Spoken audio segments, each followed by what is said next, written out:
मंडळी नमस्कार। राज्य शासनाच्या वतीने केंद्र शासनाच्या धर्तीवर राज्य शासनातील अधिकारी कर्मचारी यांना निवृत्ती वेतन पेन्शन योजना करण्याचा आदेश आज धडकला आहे। त्यामुळे सर्व कर्मचाऱ्यांमध्ये आनंदाचं वातावरण आहे। महाराष्ट्र शासनाच्या वतीने पेन्शन देण्यात यावी याबाबत शिक्षक असो वा विविध क्षेत्रामध्ये प्रशासनातील जे कार्यरत अधिकारी कर्मचारी आहे यांच्या वतीने वारंवार आंदोलने करण्यात आली होती आणि या आंदोलनाला महायुतीच्या या काळामध्ये मुख्यमंत्री एकनाथराव शिंदे यांच्या कार्यकाळामध्ये या अध्यादेशातून एक सवलत प्राप्त झाली असल्यामुळे कर्मचाऱ्यांमध्ये आनंदाचं वातावरण आहे। तरी ही पेन्शन योजना केंद्र शासनाच्या असलेल्या पेन्शन योजनेच्या धर्तीवर राज्य शासनाने घोषित केली आहे आणि त्याचा अध्यादेश काढलेला आहे। तरी या अध्यादेशामध्ये काय आहे हे आपण जाणून घेऊया। विशेष ज्यांना या अध्यादेशाची प्रत अपेक्षित आहे त्या या व्हिडिओच्या डिस्क्रिप्शन बॉक्स मध्ये दिलेल्या लिंक वरून डाउनलोड करून पाहू शकतात। तर पाहूया काय आहे हा अध्यादेश।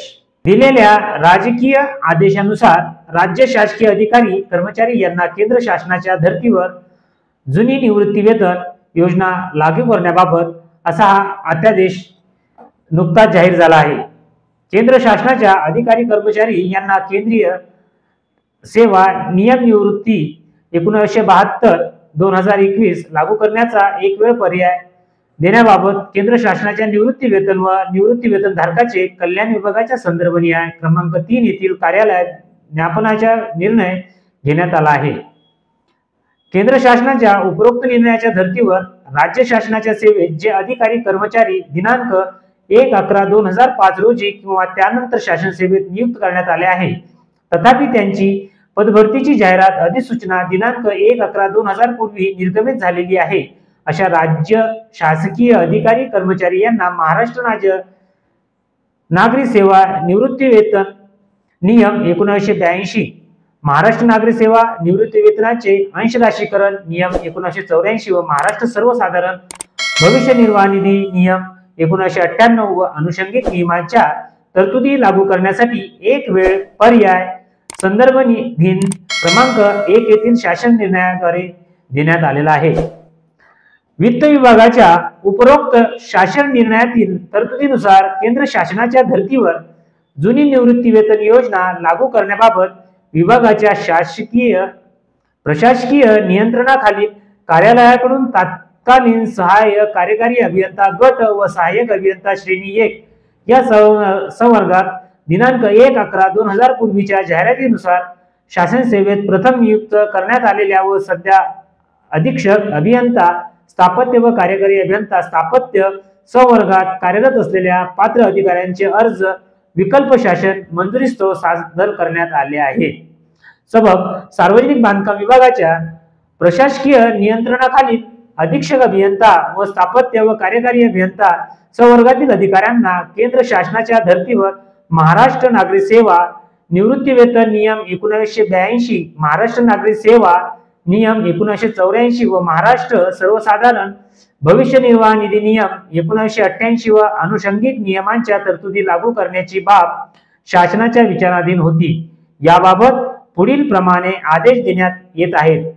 या आदेशामध्ये सार्वजनिक बांधकाम विभागांतर्गत अधीक्षक अभियंता स्थापत्य व कार्यकारी अभियंता संवर्गात सध्या कार्यरत असलेल्या व खाली विवरणात दर्शवण्यात आलेल्या अधिकाऱ्यांची राज्य शासनाच्या सेवेतील प्रथम नियुक्ती ही महाराष्ट्र अभियांत्रिकी सेवा परीक्षा 2004 जाहिरात क्रमांक 374-1-204-3 दिनांक 15 सप्टेंबर 2004 नुसार म्हणजे 1/11/2000 पूर्वी पदभरतीची जाहिरात अधिसूचना निर्गमित करण्यात आलेली आहे। तरी अशा पद्धतीने हा शासनाच्या वतीने नुकताच आदेश काढण्यात आला असून सदर आदेश हा आज कार्यान्वित करण्यात आला आहे। हे निवृत्ती वेतन राज्यातील शासकीय कर्मचाऱ्यांना मिळणार असल्याने ही आनंदाची बाब आहे आणि तो त्यांचा हक्क आहे। त्यासाठी राज्य शासनाने घेतलेली भूमिका याबद्दल सर्व कर्मचाऱ्यांच्या वतीने अभिनंदनही होत असले तरी याची सविस्तर माहिती जाणून घेण्यासाठी या डिस्क्रिप्शन मध्ये सदर शासनाच्या आदेशाची प्रत जोडली आहे। ज्यांना आवश्यक आहे ते यातून लोड करू शकतात। धन्यवाद। ही माहिती महत्त्वपूर्ण असल्यामुळे मी माझ्या पद्धतीने मांडण्याचा प्रयत्न केला आणि ज्यांना सदर माहिती आवडली असेल सदर चॅनलला सबस्क्राईब करा, लाईक करा आणि आपल्या काही समस्या असतील त्या सांगा, त्यावर आधारित व्हिडिओ बनवण्याचा माझा प्रयत्न असेल। धन्यवाद।